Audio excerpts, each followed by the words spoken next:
osuma isaan karaasisaa jiran naangallee sheekota naangallee natti maayidanii ni jennaan itti himan ammallee naangallee jireeyya irra deebi'anii himaniif ammallee naagalaan jirtu jennaan amma tolchanii itti himanii amma sii galtee jedhanii jennaan galuu dhiisi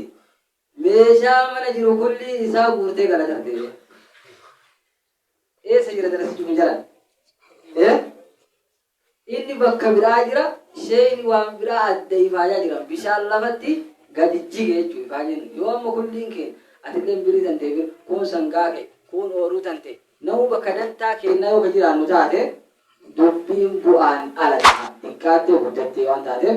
mee rabbi nutti haa qabu rabbi nutti haa qabu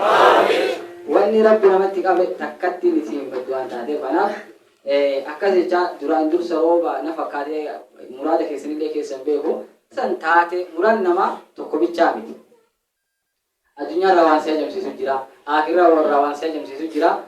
wanni atin hajamne takkatti isiin jirtu mee haajaa tante xiqqoo guddoo tafagoo tadhiyoo mara rabbi isin haa taasisu majtamaa qoomuu fi beetti min buyuutillaahi namni tokko mara rabbitti walitti qabamee akkuma jechaan hadiisa keessa jirtu san bakki deemuun bakka uffatte bakka mootinnaan bakka qaroominnaan bakka qalbiin nama rabbitti amanee itti dhiqamtu saamunaan hagaree kana hadiisa tirmizii hadiisa gosa gosaan baay'eenati nyaachaa irti jiran wallaahi yoo dhugaa isinitti osoo namni gariin dokkee sitti kenna namni gariin masjida rabbii kana keessa yoo baate jiran dokka nyaatate baay'inati jechuun hadiisa keessaa maal fakkaatu kana gosa gosaan sii dhiyeessan salphatti osoo birii takkan kafalin nyaattee asii baate garuu osoo bakka biraa leeyte fakkeenya waan ayyuu karan dadhuuf bilookin dadhuuf ooluu tan karan dadhuuf wannan sitti isiisan kaan sun maal ta'e du'ee jira ebaluun sun maal ta'e akkana amallisaa akkana namu kullu inaa'in weergaa ummarti waan keessa jiru sii kenna yaa uma beeku sitti haasa'u waan taateef mushkilaa garagara waan rabbiin akkana jedhee nabiyyi rabbi akkana jedhanii waan tanatu milki jechaan keessa jiru ilaalcha mataa kiyyaa si raabsee si biraa dha atillee san fudhatta subhaanallah sigale bakka kun bakka milki rabbi sanaa milkeessu rabbi sanaa milkeessu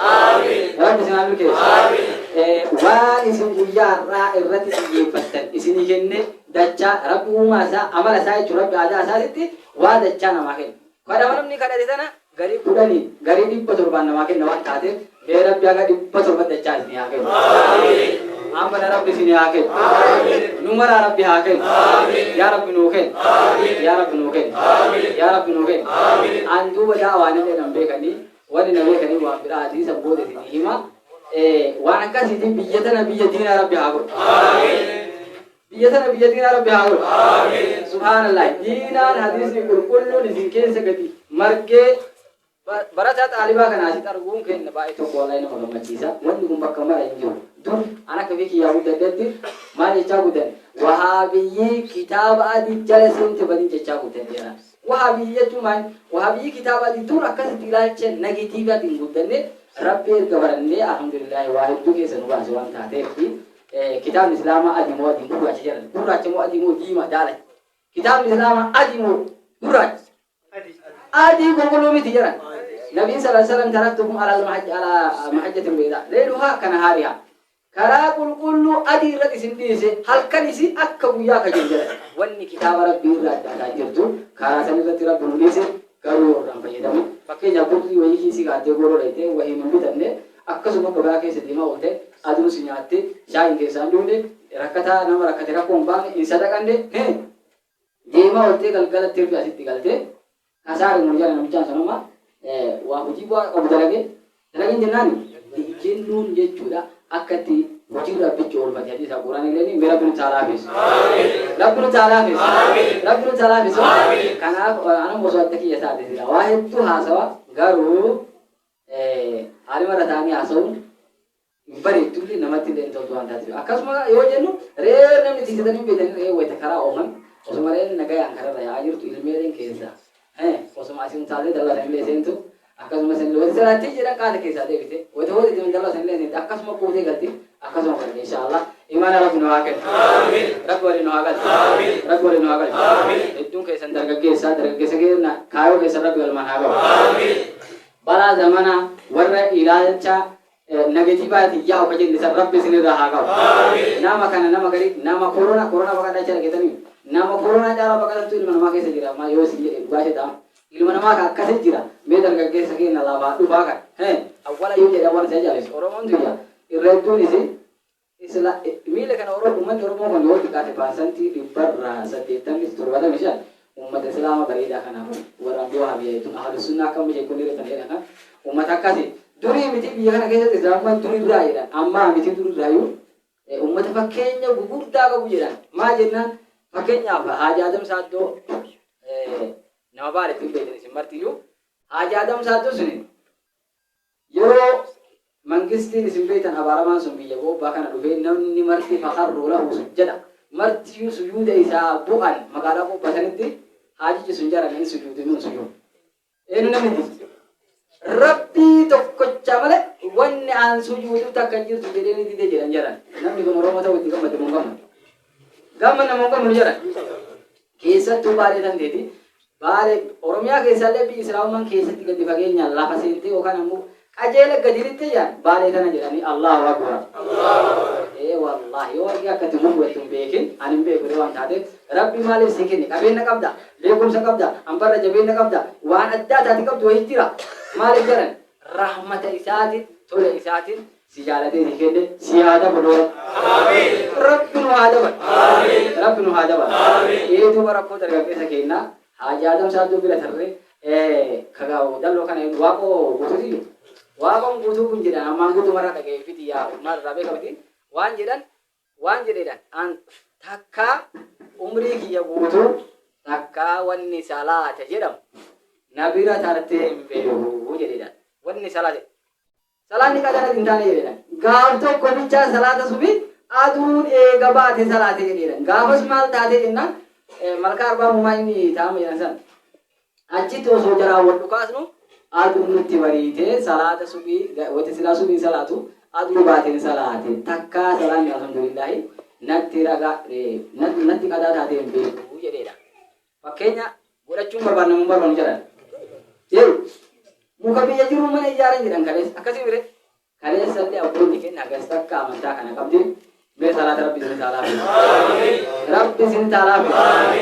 waan jedhe zamanni qiyaamaa kalaa'ee fakkaataa siin sobii ajoollee Hiriyan jallatan bakka fedhe oolu hamtuu naqadataa isaa qajeelchuu gooftichi rahmataa yaa qeeroo yaa qarree adeemsa tolbataa yoo ta'uu barbaadan ummata jannataa yoo ta'uu barbaadan ummata jannataa yaa rabbi nu godhe ummata ulfaataa gabroota nagayaa dhugaa wal qabataa gabroota nagayaa dhugaa wal qabataa jiruu fi jireenyaan nundookin akkaataa nafsi yaadadhamne gaddiisuu salaataa nafsi yaadadhamne gaddiisuu salaataa utubaan islaamaa salaata salaata utubaan islaamaa salaata salaata arkaana lammaffaa obbolaa salaanni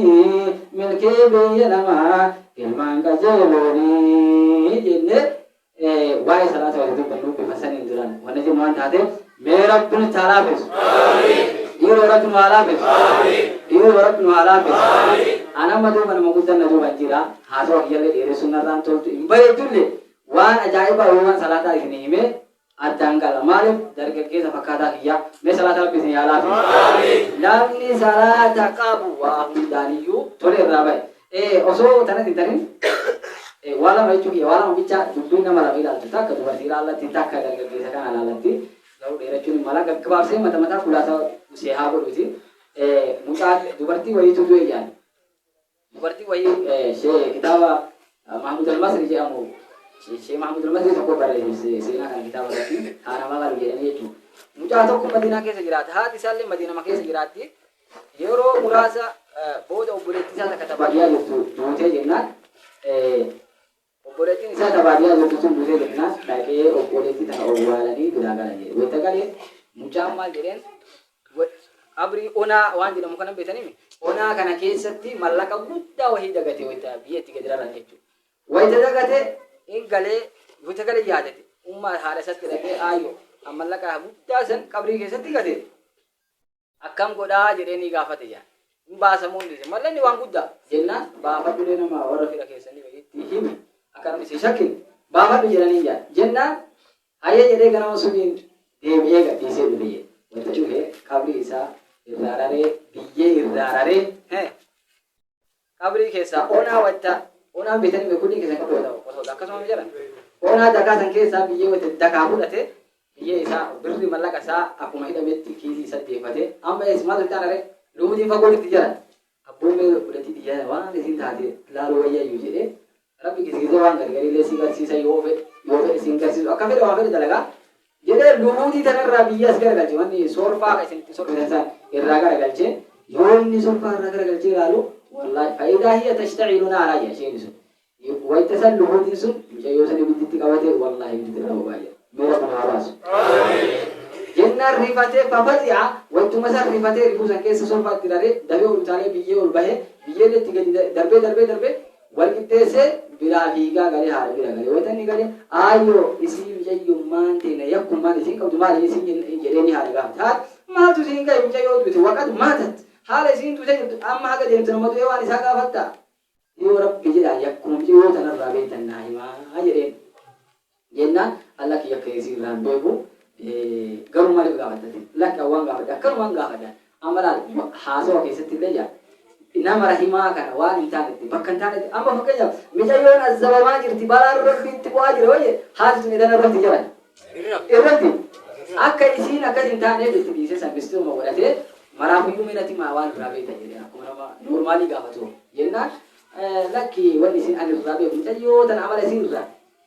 tokkoffaa mana keenna kana deemtee mana hambaa dhaqxee balbala hambaa dura dhaabattee oduu hambaa caqaftee oduu hambaa funaantee achi deemtee mana itti aanu kaan dhaqxee warra abbaa ebalu akkasiin jedhan akkana waa'ee keessanii akkana jedhan haati ebalu kana haasuu jettee oduu fuutee banii aadam walitti dirti tokkoffaan tana ittiin takka jedhe lammaffaa wakaanat tastahzi'u bisalaati rubbama laa tusalli salaata irra dantaa ittiin qabdu waan salaata jedhamu kana yoo fiteen salaata yoo fiteen dhifti walumaa galatti kiiloo irra salaata hin keettu rakkoon ani irraa beeku jiraat lamii kana qofa achiin gara kan yaa mucayyoo qajeelina isii namni martiyyuu wanni biraa kanarraa namni beeku tokko jirtu jette yaa qadaadhabtu bakka anaa galteetti jedhanii haala garuu ittiin himnee bira baheetanii jaan